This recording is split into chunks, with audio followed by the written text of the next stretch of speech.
Ya, Assalamualaikum warahmatullahi wabarakatuh. Waalaikumsalam Bapak. Ya, silakan dimulai saja.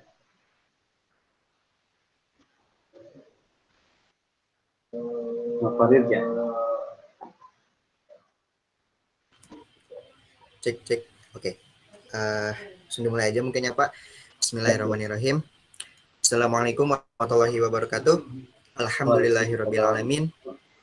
Wabihi nasta'inuhu wa ala umuri dunya waddin. Wassalatu wassalamu ala asrofil anbiya'in wal mursalin wa ala alihi washabihi ajma'in amma ba'du. Pertama-tama marilah kita panjatkan puji dan syukur kehadirat Allah Subhanahu wa taala karena atas taufik dan hidayahnya kita dapat berkumpul meskipun melalui Google Meet ini, tapi insya Allah keberkahan daripada kegiatan yang kita laksanakan itu tidak berkurang sama sekali.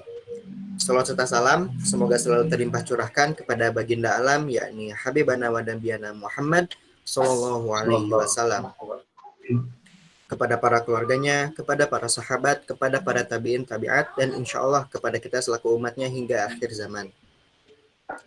Baik, untuk mempersingkat waktu, mari kita buka kegiatan kajian hadis pada sore kali ini dengan membacakan basmalah bersama-sama. Bismillahirrahmanirrahim.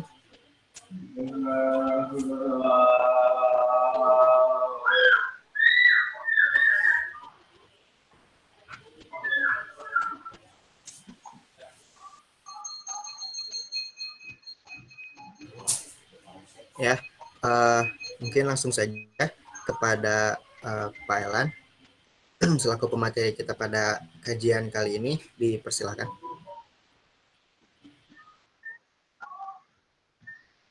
Sebentar, Farid, belum ini di dulu.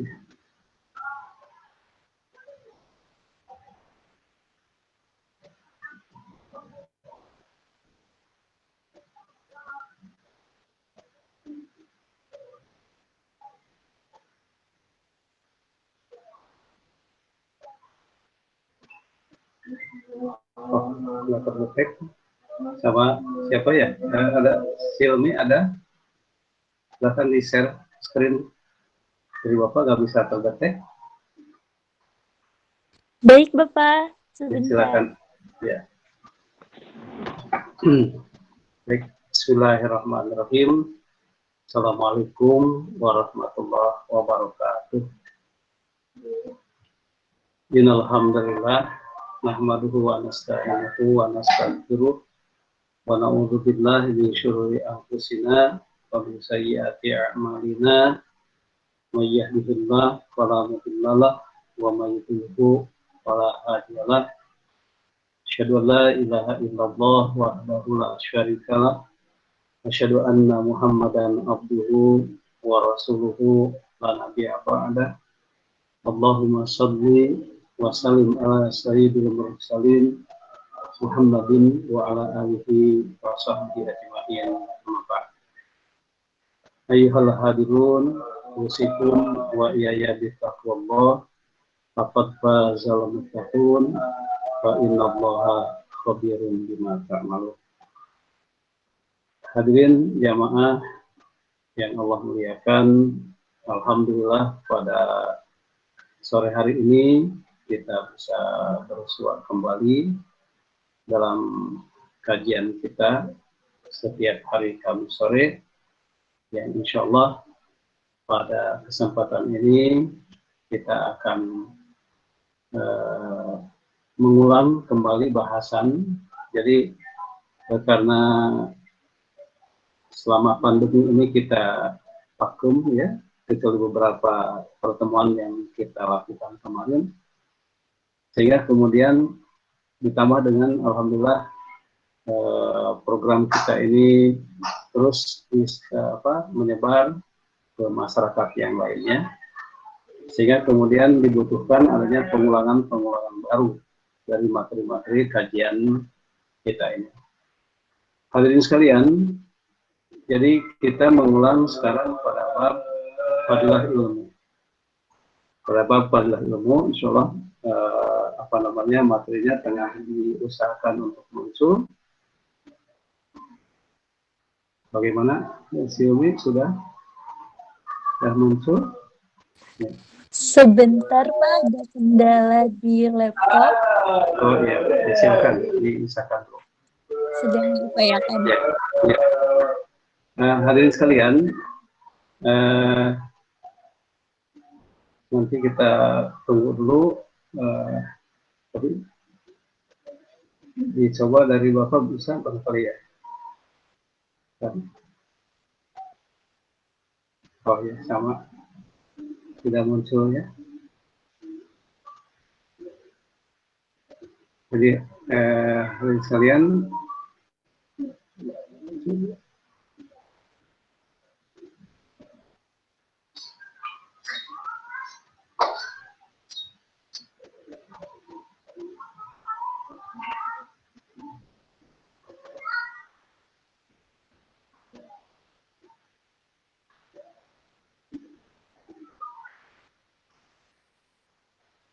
ada muncul film dari Bapak nih. Ya, alhamdulillah terlihat untuk semua ya. Alhamdulillah.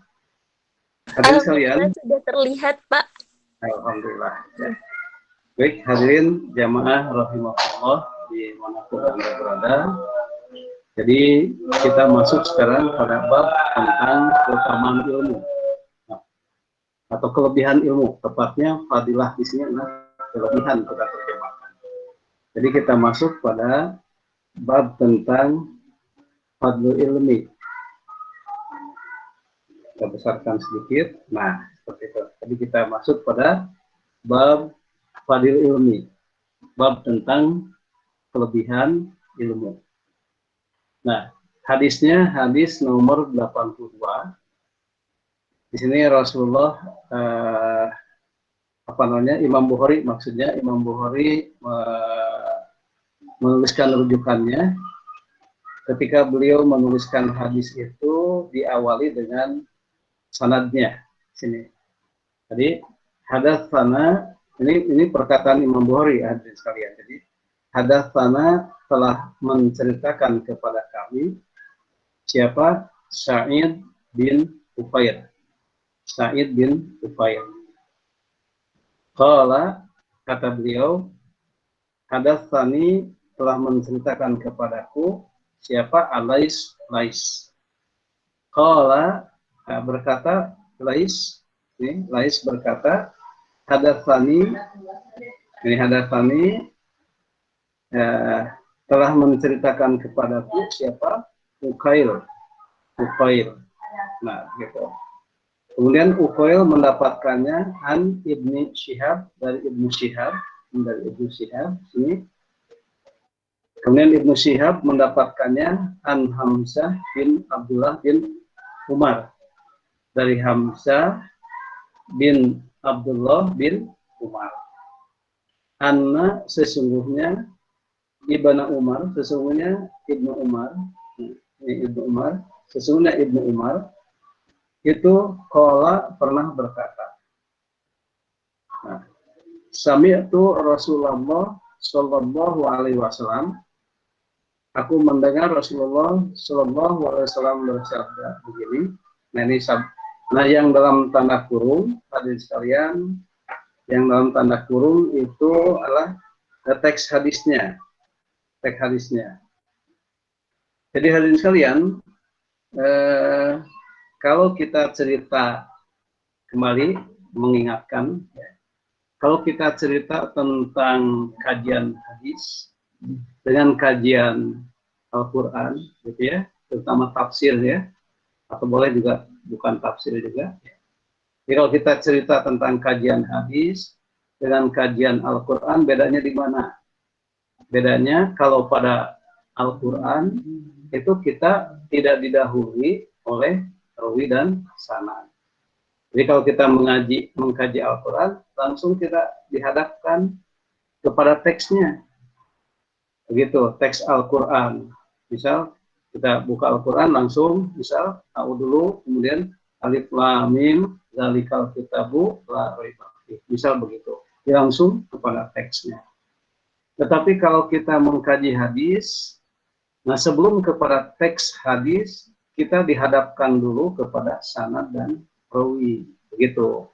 Nah, ini perbedaannya kalau kita mengkaji Al-Quran dan mengkaji hadis. Nah sekarang pertanyaannya, hadirin sekalian, kenapa pada hadis itu ada ada rawi dan sanad? Nah, kembali kepada sejarah dibukukannya, hadis dan Al-Quran berbeda. Kalau Al-Quran dibukukan itu langsung ketika Nabi masih hidup, dituliskan langsung begitu. Sementara hadis itu dituliskannya jauh setelah wafat Rasulullah Shallallahu Alaihi Wasallam. Di hadis itu dituliskan kira-kira pada abad kedua Hijrah dituliskannya. Jadi 200 tahun setelah Nabi Muhammad wafat, baru hadis dituliskan. Begitu. Nah, selama rentang waktu dari Nabi sampai abad kedua Hijrah itu, hadis dihafalkan, diriwayatkan dari hafalan yang satu ke hafalan yang berikutnya, begitu. Nah, oleh karena itu, untuk menelusuri berita bahwa Nabi telah berkata itu dan ini, maka dibutuhkan adanya informasi rawi dan sanad. Rawi dan sanad itu tadi yang meriwayatkan hadis tadi, begitu. Nah, oleh karena itu, ketika Imam Bukhari itu menuliskan hadis nomor 82, dia kemudian mempertanggungjawabkan hadis yang akan dituliskannya itu dengan menyampaikan sanad dan rawinya. Begitu, sanad dan rawinya. Nah, ketika beliau akan menuliskan teks hadis itu, dia dahulukan penulisan tentang sanadnya.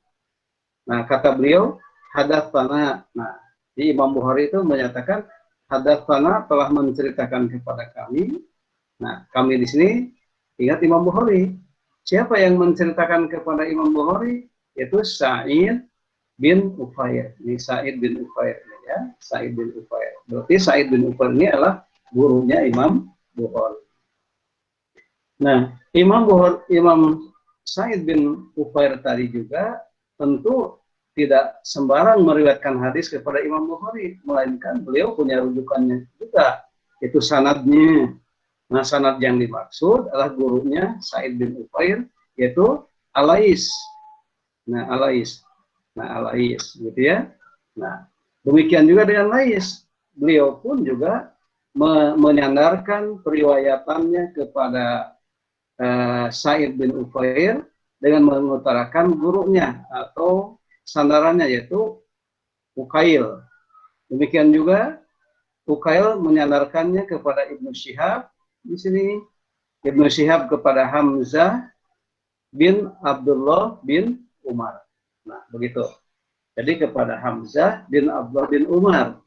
Nah, kemudian baru Abdullah bin Umar menyatakan bahwa Ibnu Umar. Nah, jadi yang jumpa dengan Ibnu Umar siapa? Yang jumpa dengan Ibnu Umar adalah Hamzah bin Abdullah bin Umar. Nah, beliaulah yang jumpa dengan Ibnu Umar, dengan anaknya Umar bin Khattab. Nah, beliaulah yang kemudian berjumpa dengan Rasulullah Shallallahu Alaihi Wasallam. Nah, begitu. Jadi dengan demikian, kalau kita bicara sanad hadis, maka sanad yang pertama itu adalah ini Sa'id bin Ufair, dan sanad yang terakhir adalah Ibnu Umar. Ini dari kalangan sahabat. Nah, kalau kita cerita rawi yang pertama adalah Ibnu Umar yang ini, dan rawi yang terakhir adalah Sa'id bin Ufair. Sementara Imam Bukhari bukan rawi. Beliau itu jabatannya adalah sebagai penyusun hadis atau sebagai mudawin atau sebagai bukhari. Gitu. Nah, demikian hadirin sekalian persoalan rawi dan sanad. Jadi kalau kita masuk kepada kajian hadis, kita pasti dihadapkan kepada itu, kepada rawi dan sanad. Karena rawi dan sanad itu adalah bukti-bukti sejarah yang mendukung apakah hadis yang dituliskan oleh seorang muharrir, seorang mudawin, seorang pembuku hadis, itu betul-betul menunjukkan bahwa hadis itu otentisitas dari Nabi atau bukannya. Gitu. Nah, hadirin sekalian, nah, jadi hadis ini sesungguhnya diriwayatkan oleh Ibnu Umar yang dia berkata begini, Sami itu aku mendengar Rasulullah Shallallahu Alaihi Wasallam qala. Aku mendengar Rasulullah Shallallahu Alaihi Wasallam itu qala bersabda. Nah, ini teks hadisnya yang dalam tanda kurung. Nah, kata Rasulullah, baina ana naimun. Suatu ketika aku tertidur, kata Rasul. Ya, tertidurnya sebentar gitu ya. Tertidur sebentar. Jadi baina ana naimun. Ya. Aku tertidur sebentar. Kemudian dalam tidurnya itu utitu biqadahi labanin. Kata Rasul, aku dalam tidur itu aku bermimpi diberikan apa? Biqadahi labanin, segelas air susu.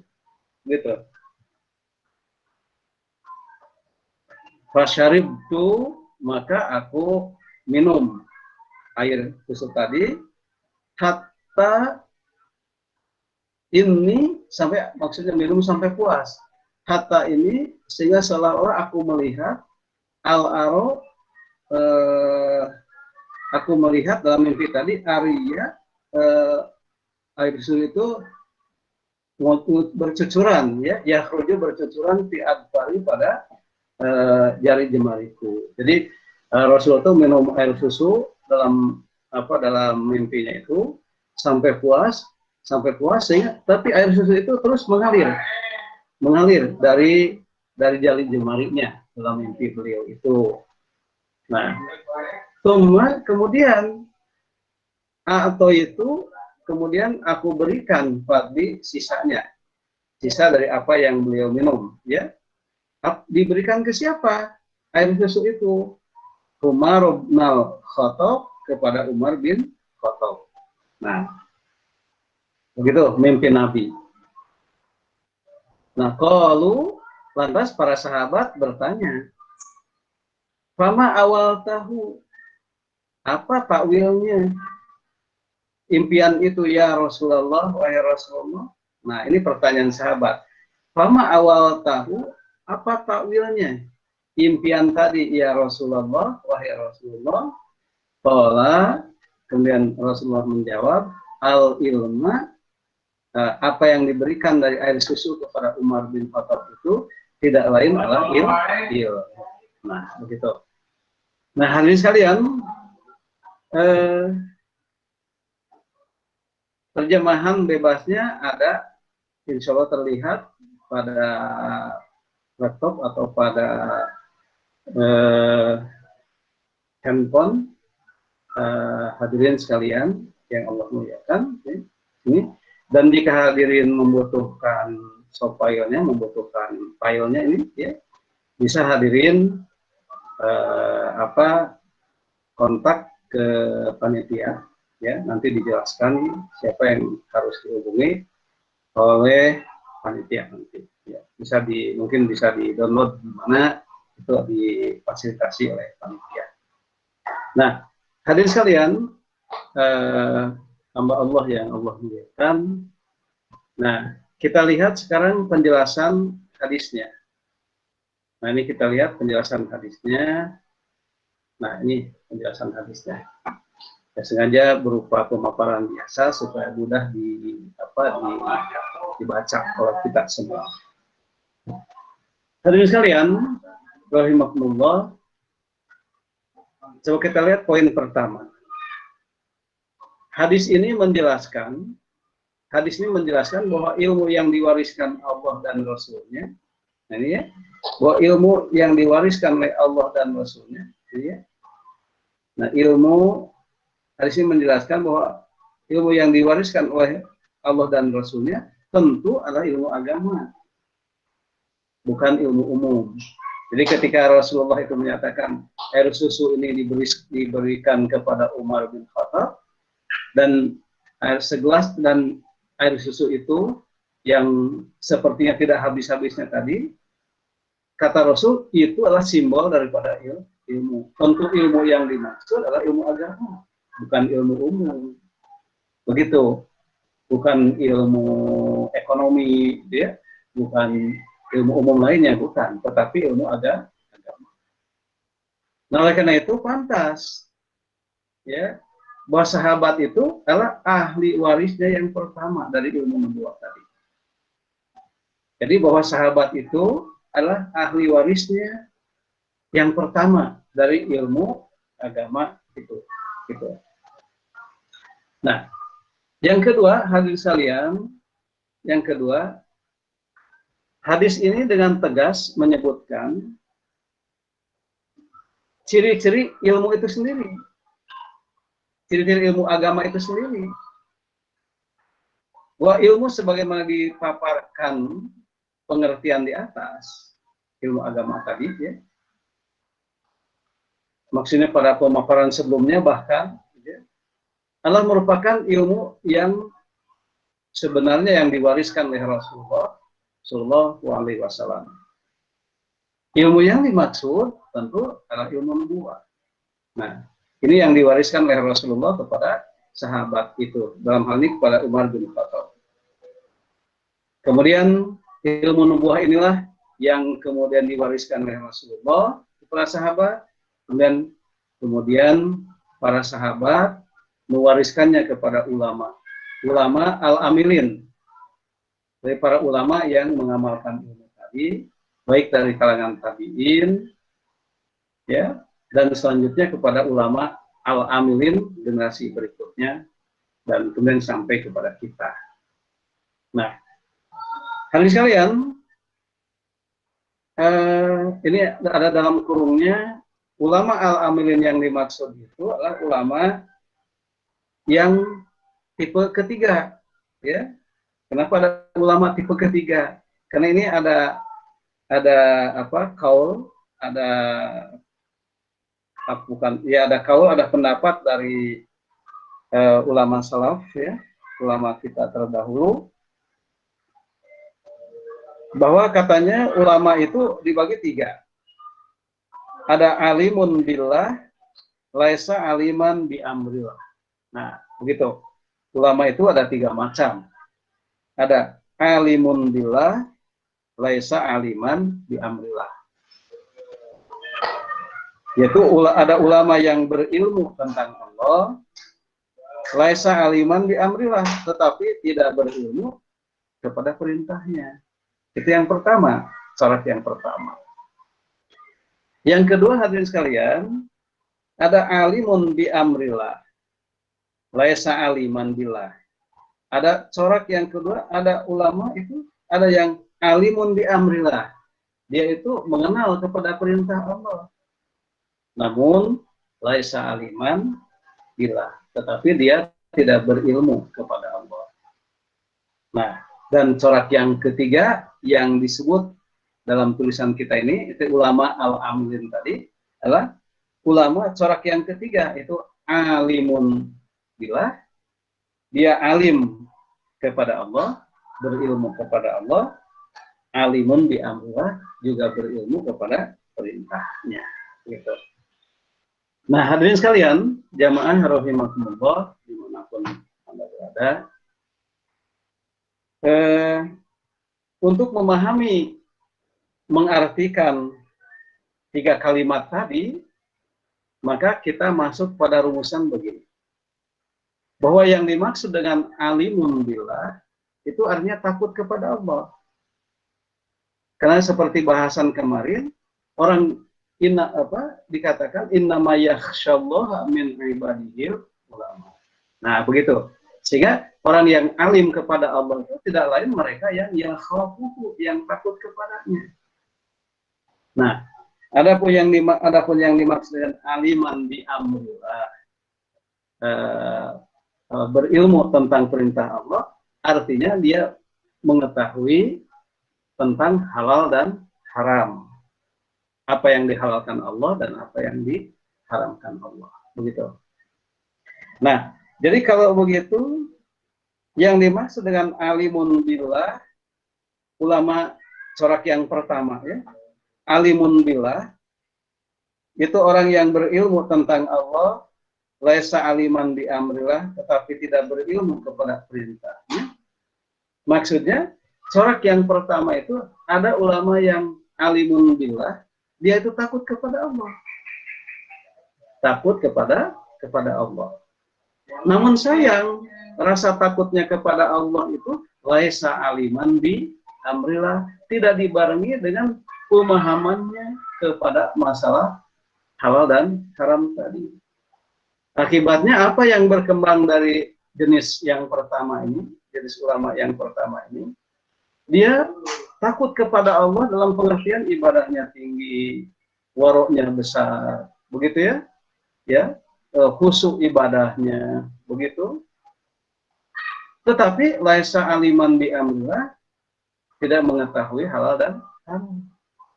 Nah, ini banyak terjadi ya di kalangan aktivis-aktivis di antara kita yang dalam tanda petik mendapatkan karbitisasi ya, mendapat karbit gitu, spiritualnya ya, dikarbit kehusuan ibadahnya begitu, namun tidak dibarengi pagar-pagar halal dan haram.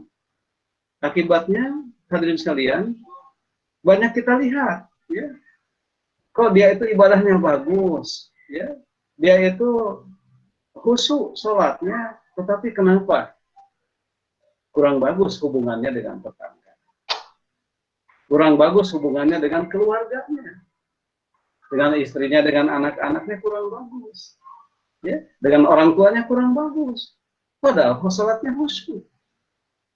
Nah, ini masalahnya di sini begitu.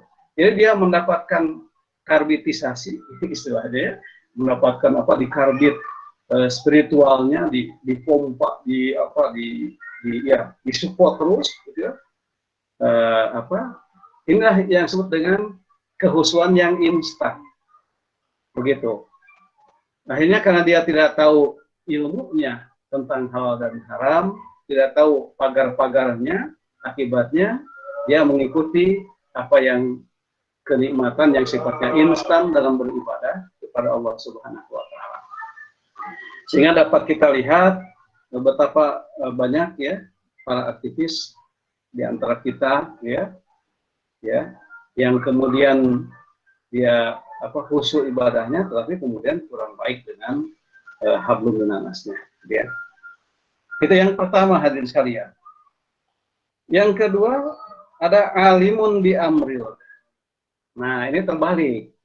Ada alimun bi amrillah, ada orang yang berilmu tentang perintah Allah. Nah, ada ulama yang berilmu tentang perintah Allah. Artinya pengetahuannya tentang halal dan haram, pengetahuan agamanya begitu banyak sakit dadanya. Begitu banyak pengetahuannya tentang halal dan haram.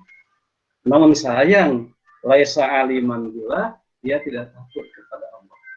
Nah, ini terbalik. Jadi pengetahuan pagar-pagarnya betapa dia tahu. Yang ini pagar yang ini keharaman, yang ini kehalalan. Betapa banyak dia mengetahui teori-teori tentang itu.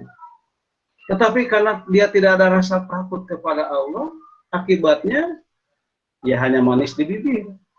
Ya, bibirnya berhiaskan syariah, bibir dan lidahnya berhiaskan Al-Quran dan Sunnah, namun itu tadi dalam prakteknya dia tidak mewakili apa yang dia lisankan tadi, hatinya tidak mewakili apa yang dia lisankan tadi, begitu.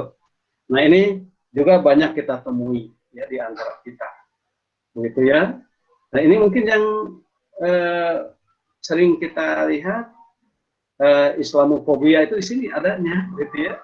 Jadi orang-orang yang orang Islam tapi takut kepada Islam, begitu. Nah, begitu. Itu ini yang nomor kedua, ya. Nah, ulama tipe ketiga inilah yang kita maksud dengan al-ulama al-amilin itu, yaitu di samping dia itu alimun billah, di samping dia itu mengetahui kepada Allah, ya, takut kepada Allah, begitu, alimun bi amrillah, juga dia memagari diri dengan mana yang halal, mana yang haram. Begitu. Sehingga apa yang dia lakukan betul-betul sesuai dengan prosedur yang sudah ditetapkan oleh Allah dan Rasulnya. Sehingga dia tidak tersesat, ya, dalam melaksanakan syariah. Nah, inilah hadirin sekalian yang kemudian yang diwariskan oleh Rasulullah kepada para sahabatnya, yang kita sebut dengan ilmu nubuah itu, yang diwariskan dari Rasulullah kepada para sahabatnya, dan para sahabatnya mewariskannya kepada al-ulama al-amilin tadi. Nah, ulama yang mengamalkan apa yang diwariskan oleh Rasulullah Shallallahu Alaihi Wasallam. Nah, hadirin sekalian, itu poin kedua. Poin yang ketiga, coba kita lihat, hadirin sekalian. Hadis ini pun sesungguhnya menjelaskan, ya, di pada sisi lain hadis ini menjelaskan tentang terminal-terminal tempat berlangsungnya estafeta ilmu nubuah itu sendiri. Jadi kalau kita mencari ilmu nubuah itu di mana ya adanya, gitu ya, ilmu yang disebutkan tadi, di mana ada terminal-terminalnya, begitu.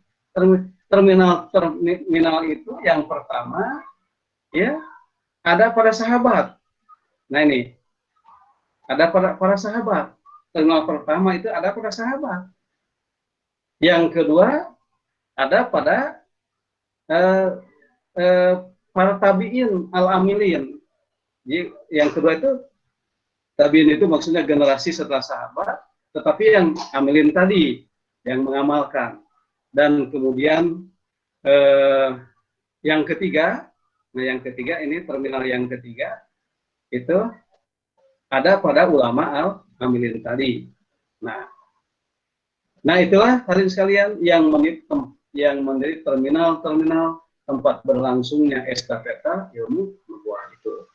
Dan kepada mereka lah hendaknya kita mencari berguru tentang ilmu agama ini, begitu. Nah, jadi hadirin sekalian, kenapa ini banyak ya yang mengatakan si anu kok begitu, si anu kok begitu, ya. Tetapi dua-duanya, dua komunitas tadi yang nampak bertentangan, ya, saling sikut menyikut tadi, kan dua-duanya semboyannya kembali kepada Quran dan Sunnah. Semboyannya, ya, yang ini komunitas ini dengan performanya yang seperti itu, ya, menyikut kelompok yang lain, begitu ya. Itu kan dua-duanya semuanya kembali kepada Al-Quran dan Sunnah, begitu. Kenapa bisa begitu? Dan pertanyaannya, oh ternyata yang jadi persoalan yang harus disempurnakan itu pada konsep, pada metode pencarian ilmu agama itu, bukan langsung kepada Quran dan Sunnah, tetapi kita harus melibatkan salaful ummah, melibatkan para sahabat. Kan terminalnya tadi harus sahabat dulu. Bersahabat dulu, kemudian juga jadi karena ilmu nubuah itu Al-Quran dan Sunnah syariah yang diberikan oleh Rasulullah itu kan diwariskan kepada sahabat dulu, kemudian kepada ulama al-amilin. Nah itu seharusnya kita merujuk itu mengikuti alur itu, bukan langsung kepada teks Al-Quran, teks hadis dulu, begitu. Kalau kemudian kita itu dalam pengertian merujuk pada Al-Quran dan Sunnah itu, kita langsung kepada teksnya tadi, maka ini khawatir membuka kesempatan untuk cocok logi, ya, membuka kesempatan untuk cocok logi, dan ini terjadi cocok logi, itu. Nah, sekarang masalahnya hadirin sekalian, terjadi pertentangan seperti itu dalam memahami Al-Quran dan Sunnah itu, yang terjadi dengan cocok logi. ya cocok logi antara yang ini mengatakan begitu, yang itu mengatakan begitu, terjadi silang pendapat. Ya kalau silang pendapat dalam pengertian yang buruk ada sesuatu yang baik ya. Tetapi kalau silang pendapat dalam persoalan yang usul, ya ini yang jadi persoalan. Nah, terjadinya silang pendapat dalam persoalan yang usul tadi itu diakibatkan karena persoalan cocok logi, ya. Karena kenapa? Karena memang ada pihak-pihak dengan semboyan kembali kepada Al-Quran dan Sunnah itu maksudnya langsung merujuk kepada Al-Quran dan Sunnah tanpa melihat bagaimana salafus sholih, para sahabat, tanpa melihat bagaimana ulama al-amilin itu memahami Al-Quran dan Sunnah itu. Nah, oleh karena itu, supaya tidak terjadi cocok logi seperti itu, Rasulullah sudah jauh-jauh hari ya menyatakan sebuah hadis yang dikeluarkan oleh Imam Muslim halaman 1743, nomor hadisnya nomor 4611 ya. Nah, Rasulullah bersabda, ini langsung kepada, karena ini tidak saya kutip, tidak dengan rawi dan sanadnya, langsung saja an Aisyah. An Aisyah, dari Aisyah qalat, beliau berkata begini, kata Aisyah, Zaujatun Nabi, istri Nabi, sa'ala rajulun an-nabiyya. Kata Aisyah radhiyallahu anha, seseorang pernah bertanya kepada Nabi. Apa pertanyaannya? Ini pertanyaannya. Ayun nas khairun. Ini ada seseorang bertanya ya kepada Nabi. Ayun nas khairun. Ya Rasulullah, manusia mana yang terbaik? Ini pertanyaan kepada kepada Rasulullah. Ya Rasulullah, manusia mana yang terbaik? Nah, bagaimana kata Nabi ini? Qala, Nabi menjawab, ya, ini jawaban Nabi, yaitu al-qarnu alladzi ana fihi. Nah, ini kalimat, yaitu manusia yang baik itu manusia yang al-qarnu ada pada masa. Qarnu itu masa ya, ada pada masa alladzi yang pada masa itu aku fihi ada di dalamnya. Nah, begitu kata Rasul, manusia terbaik itu adalah ada pada sebuah masa yang aku hidup di dalamnya. Seperti masa Rasulullah kan maksudnya ya. Nah, summa atsani, kemudian masa berikutnya, summa atsalis, kemudian masa berikutnya, masa ketiga. Jadi dengan demikian ada 3 generasi yang Rasulullah tunjukkan sebagai masa yang terbaik dalam berbagai hal. Tentunya dalam hal ini dalam menuju ilmu agama. Karena tadi bahwa apa yang diwariskan oleh Rasulullah kepada sahabat itu adalah ilmu agama, bukan ilmu umum. Nah, masa-masa itu sebagai terminal itu apa? Yaitu masa Nabi. Ya, al-qarnul ladzi ana fi, masa Nabi. Tsumma atsani, kemudian masa berikutnya, ini masa berikutnya berarti masa sahabat. Jadi setelah Nabi tiada kan masa sahabat. Tsumma atsalis, kemudian masa berikutnya yaitu masa tabi'in. Berarti ada 3 masa, hadirin sekalian. Sebagai tempat terminal daripada ilmu nubuwah tadi. Nah, begitu ya. Jadi dengan demikian hadirin sekalian, kalau kita semboyan kita kembali kepada Al-Quran dan Sunnah itu langsung kepada teks Al-Quran dan Sunnah tanpa melibatkan masa-masa terbaik tadi, nah, niscaya kita terancam untuk cocok logi. Seperti banyak yang terjadi hari ini. Ya, di Al-Quran dan Sunnah itu seperti karet yang bisa diambil ke sana, ya, diambil ke sana, begitu. Nah, itu yang disebut dengan cocok logi. Nah, hadirin sekalian, kenapa sahabat itu harus jadi rujukan dalam memahami Al-Quran dan Sunnah? Jelas, karena sahabat adalah komunitas pertama. Bayangkan, oleh hadirin sekalian, karena sahabat itu adalah komunitas pertama yang bersentuhan langsung dengan Nabi, yang mendapatkan bimbingan langsung oleh Nabi, yang menyaksikan bagaimana Al-Quran dan Sunnah itu dikebumikan, dipraktekkan, gitu. Sehingga wajar kalau mereka, komunitas sahabat itu, jadi rujukan. Jangan dilewat. Jadi kalau kita melewati sahabat dalam memahami Quran dan Sunnah, ya tadi terjadi sesaklogi, ya hawa nafsu kita yang kemudian ingin dilegitimasi oleh Al-Quran dan Sunnah tadi. Nah, tentu saja sahabat ini kemudian mewariskannya kepada generasi yang ketiga, yaitu tabi'in. Karena ini masih dekat, ya, masih dekat. Kalau dalam ilmu hadis itu, ya, disebutnya tuh hadis nazil itu, hadis Ali tadi, ya, hadis yang talangnya masih dekat begitu, ya. Nah, itulah hadirin sekalian, rahimakumullah, semoga Allah merahmati kita semua, hadirin sekalian. Poin yang ketiga, ya. Nah, hadirin sekalian, dari keterangan di atas, ya, hadis tadi maksudnya itu seolah mengisyaratkan pada kita, bahwa estafeta pemegang orisinalitas ilmu agama adalah ada pada sahabat. Begitu. Jadi itu orisinalitas ilmu agama itu dalam hal ini ilmu nubuwah, ya, ada pada mereka. Hal ini sebagaimana kita lihat dalam Quran surat 9 ayat 100. Allah Subhanahu wa taala berfirman, ya, kok di hadapan hadirin sekalian ada Al-Quran bisa dilihat. Nah, Allah berfirman, a'udzubillahi samii'il 'aliim minasyaitonir rajim. Was-sabiqunal awwalun. Siapa sabiqunal awwalun? Itu orang yang pertama, orang yang terdahulu dan yang pertama. Siapa? Itu tadi minal muhajirina, dari kalangan muhajirina wal ansor dan ansor.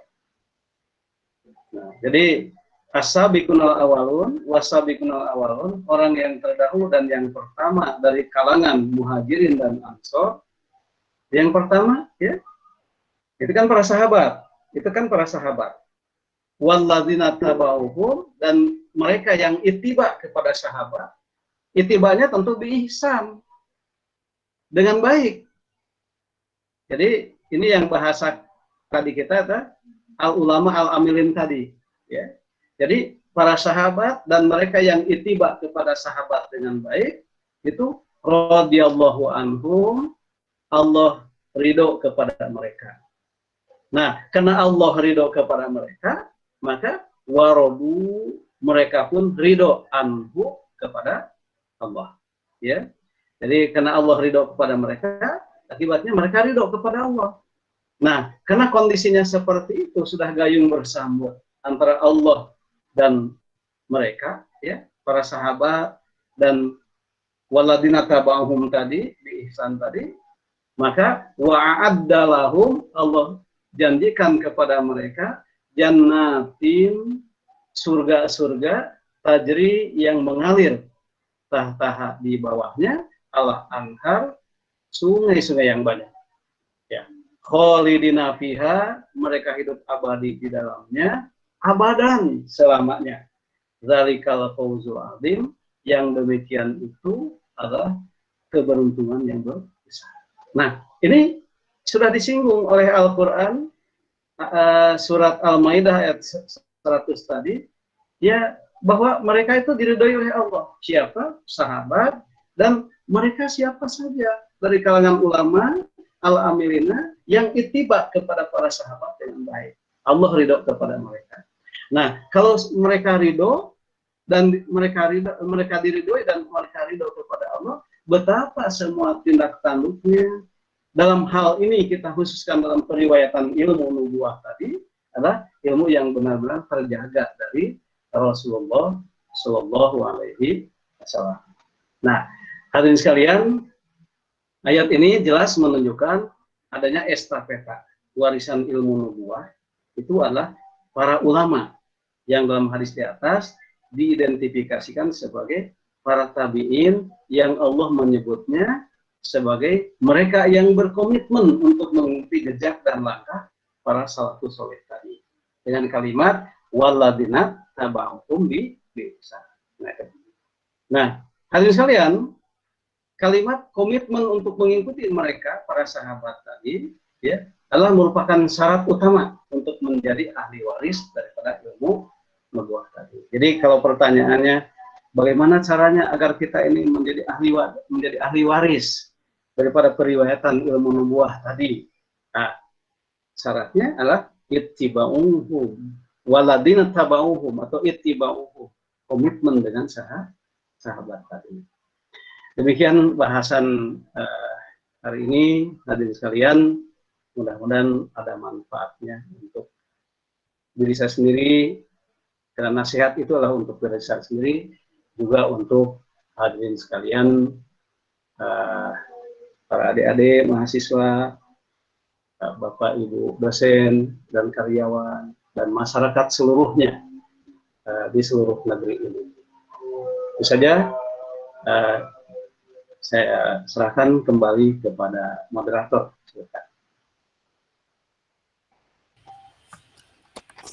Cek ya. Baik, alhamdulillah pemaparan materi dari guru kita Dr. Alan Sumana telah tersampaikan dengan baik, alhamdulillah. Mungkin selanjutnya karena masih ada waktu juga ya untuk teman-teman, barangkali ada yang ingin bertanya, dipersilakan langsung tulis saja di kolom chat, saya ingin bertanya.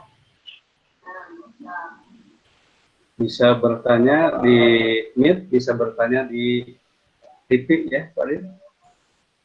Oh gitu ya Pak. Makan. Oh ya, ini udah ada Pak. Dari Vira Fadilah, katanya izin bertanya Pak, kan menuntut ilmu itu adalah wajib bagi seorang muslim baik ilmu umum dan ilmu agama. Apakah mempelajari ilmu umum dapat berpahala dan bahkan bernilai syahid ketika ia meninggal dalam mempelajarinya? Dan apakah kita akan mendapatkan syafaat dari ilmu nubuwah yang kita pelajari? Ya, baik.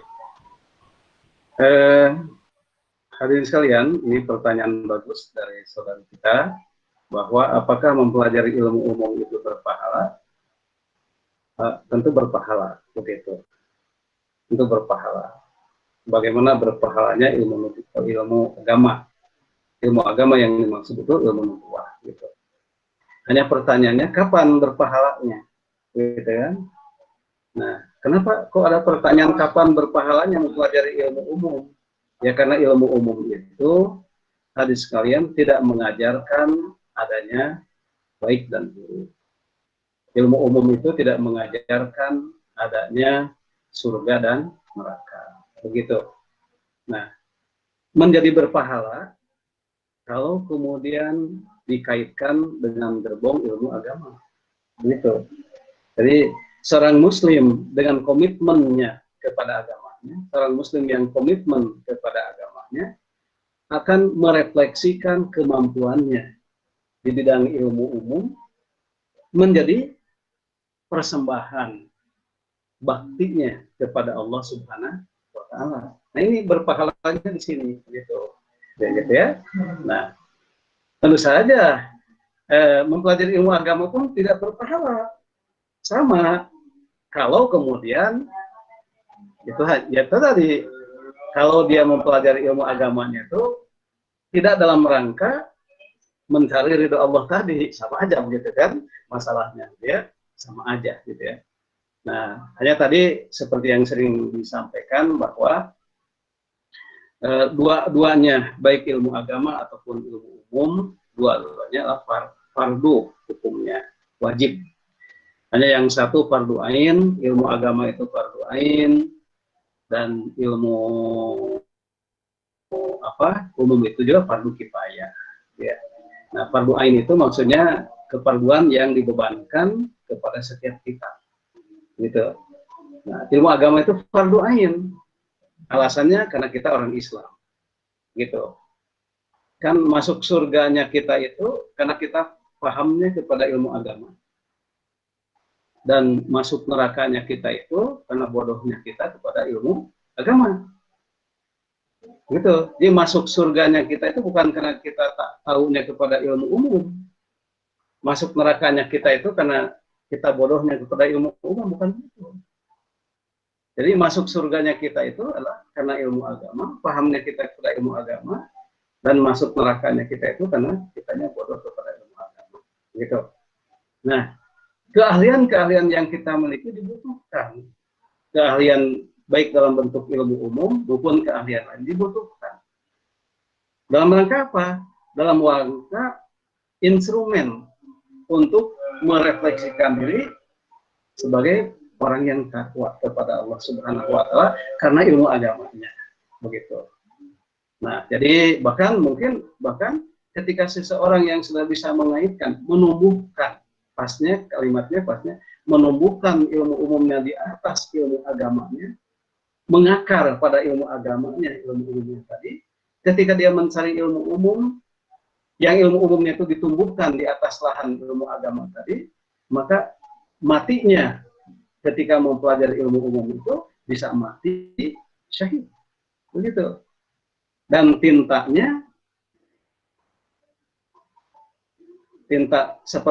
orang seperti itu, tintanya itu akan ditimbang. Dan sudah ditimbang dengan tinta orang yang syahid tadi. Begitu. Ya, tintanya mungkin tinta ulamanya ya ditimbang dengan darah syuhada tadi. Begitu ya. Ya. Nah, tentu saja kalau kita kalau kita bicara tentang syafaat Rasulullah, tentu saja kita akan mendapatkan syafaat Rasulullah sepanjang kecintaan kita kepada Rasulullah itu sendiri terus dibina, ditumbuhkan, dipupuk dengan subur. Insyaallah di akhirat kelak kita akan mendapatkan syafaat. Ya. Karena orang yang paling sibuk kelak di yaumul akhir nanti dalam kebangkitan itu, orang yang paling sibuk itu ya, lah Rasulullah mencari sanasnya, mencari umatnya, memberikan syafaatnya. Dan insyaallah kita akan menjadi bagian dari yang dicari oleh Rasulullah untuk mendapatkan syafaat. Asal apa tadi? Asal ilmu fardu ainnya yang harus ditumbuh-suburkan. Nah, tentu saja ilmu fardu ain yang harus ditumbuh-suburkan ilmu agama tadi itu adalah pada batas-batas yang wajib. Kan fardu ain itu maksudnya apakah muslim itu pedagang? Apakah muslim itu petani? Apakah mahasiswa? Atau siapapun? Begitu ya? Sepanjang muslim, maka dia wajib mempelajari ilmu agama, tetapi kewajibannya pada hal-hal yang wajib. Nah, apa hal-hal yang wajib yang dimiliki oleh setiap kita dengan mengabaikan profesionalitas kita? Ya? Maka yang wajib dari ilmu agama untuk setiap kita itu adalah ilmu agama yang menyangkut tentang akidah yang lurus, menyangkut akhlak yang mulia, menyangkut muamalah yang baik. Begitu. Sementara hal-hal yang fardu kifayah dari ilmu agama tadi seperti ilmu tafsir, ilmu hadis, tentu itu fardu kifayahnya, gitu ya. Nah, itu di antaranya. Silakan, barangkali masih ada. Ya, baik Pak. Terima kasih. Jazakallahu khair, Pak. Ya, barangkali dari teman-teman yang ada di sini maupun yang ada di YouTube gitu kan lagi live streaming di TV UPI, ada yang ingin ditanyakan, disilakan.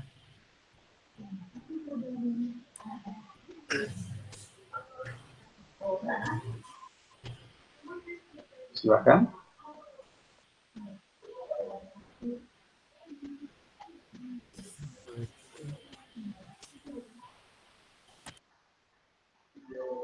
Jadi hadirin sekalian, sambil menunggu ini barangkali ada yang sambil menunggu yang bertanya dari masyarakat juga boleh tinggal chat aja. Karena ada yang bertanya apakah boleh interaktif, tentu boleh kita. Boleh langsung bertanya, boleh langsung bertanya lewat Meet, tapi lewat Meet boleh langsung bertanya atau lewat chat boleh. Tetapi kalau lewat streaming ke UPI TV UPI tentu itu hanya lewat chat saja. nanti disampaikan ke moderator. Gitu. Demikian hadirin sekalian, silakan barangkali ada yang akan ditanyakan. Bagaimana Farid? Di apa Pak? Yang live streaming di YouTube ada yang bertanya sih Pak dari Haji Silakan. Muhammad Ilyas, namun Ya, sedikit terpotong silakan. pertanyaan. Ya. Ya Pak. Jadi dari Haji Muhammad Ilyas katanya izin bertanya, dalam Al-Quran sudah dijelaskan mengenai waris dan kita harus sesuai dengan aturan pembagian yang ada di dalam Al-Quran. Namun pada zaman ini banyak sekali ketidakadilan dalam membagi warisan tersebut. Apakah boleh membagi waris meskipun tidak sesuai dengan Al-Quran? Ya, baik. Pertanyaan yang bagus. Jadi, apakah boleh nggak? Nah, hadirin sekalian, amal Islami itu kan dibagi dua. Ada amal Islami yang pelaksanaannya membutuhkan adanya sistem, ya, sistem kenegaraan maksudnya, seperti undang-undang, perangkat sistem tadi, dan ada amal Islami yang tidak membutuhkan itu. Nah, amal Islami yang tidak membutuhkan adanya perangkat sistem tadi, ya, itu boleh dilaksanakan oleh semua kita. Seperti sholat misalkan, ya, sholat. Nah, kita sholat kan, ya, tidak butuh sistem lah yang mengatur secara khusus tentang sholat itu, ya, kita bisa lakukan. Gitu. Nah, membaca buku, ya, dan lain sebagainya. Sholat kita di masjid mana, ya, tergantung kemaslahatan yang kita miliki. Gitu. Tapi ada amal Islami yang keberadaannya, sempurna pelaksanaannya, keberadaannya itu harus melalui sistem, harus difasilitasi oleh sistem. Ya, dalam hal ini harus ada undang-undang kenegaraan yang mengaturnya. Begitu. Nah, hukum waris belum ada undang-undang yang mengatur tentang itu secara hukum positif, hukum kenegaraan. Akibatnya kembali kepada kesadaran semua kita. Boleh kita melaksanakan hukum waris, hukum Islam.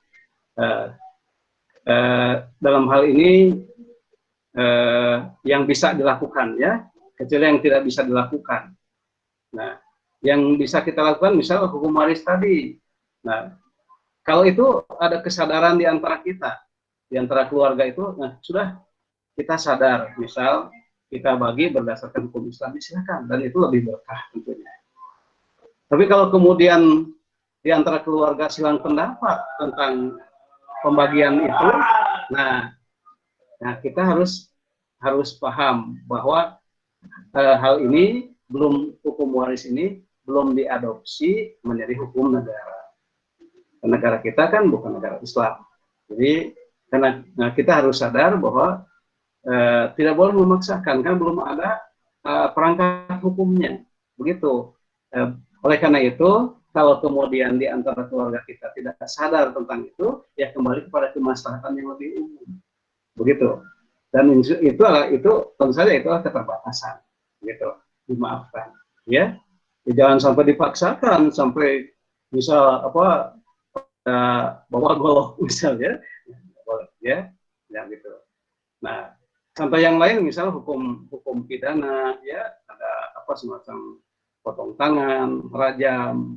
Nah, karena itu adalah hukum amalan Islami yang pelaksanaannya butuh sistem dan sistem belum memfasilitasi itu, negara kita belum memfasilitasi itu, ya tidak bisa kita amalkan, ya.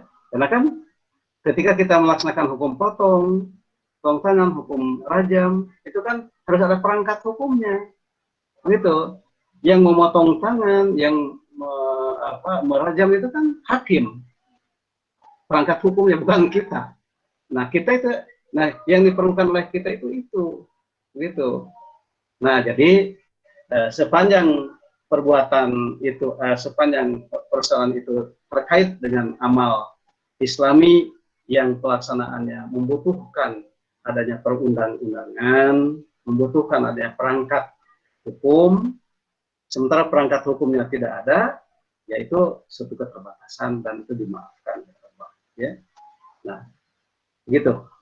Farid, silakan.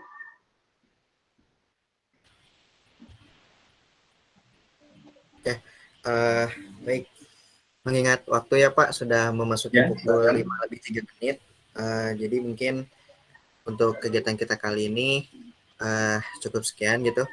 Barangkali dari teman-teman yang masih ingin bertanya ataupun bagaimana, mungkin bisa di lain kesempatan. Dan untuk teman-teman yang sudah bertanya juga terima kasih.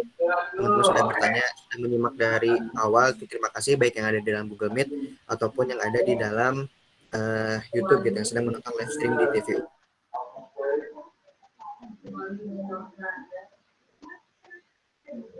Pada kali ini dengan membacakan Alhamdulillah bersama-sama. Alhamdulillah. Istighfar sebanyak-banyaknya. Astagfirullahaladzim. Wajibul majelis. Subhanakallahumma wa bihamdika asyhadu alla ilaha illa anta astaghfiruka wa atubu ilaik. Saya Farid Abdullah Helmi selaku moderator pamit undur diri. Terima kasih atas waktu dan perhatian teman-teman. Mohon maaf apabila banyak sekali kesalahan dalam tutur kata yang dimana mungkin menyinggung teman-teman semua. Saya tutup dengan salam. Wassalamualaikum warahmatullahi wabarakatuh. Waalaikumsalam warahmatullahi wabarakatuh. Ya, terima kasih Farid dan para hadirin jamaah yang memuliakan atas bergabungnya dan atensinya. Saya ucapkan jazakumullah khairan. Assalamualaikum warahmatullahi wabarakatuh.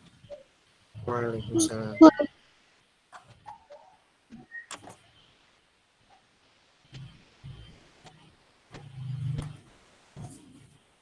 Untuk teman-teman yang dirasa belum melakukan presensi, bisa ya, ada di kolom chat itu linknya. Bisa dicek aja.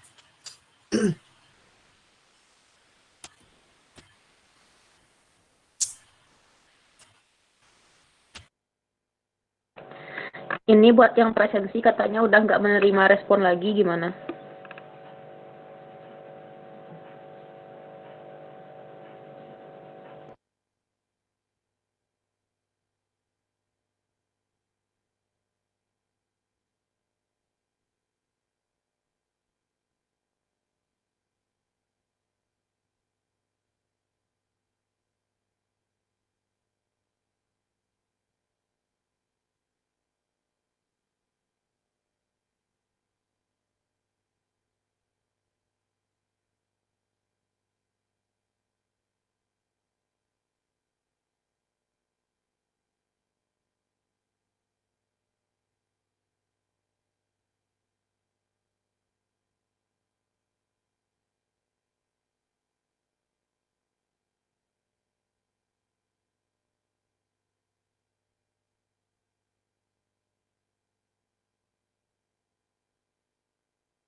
untuk teman-teman yang belum melakukan presensi, coba di ini lagi ya, diakses lagi link yang telah diberikan di kolom komentar.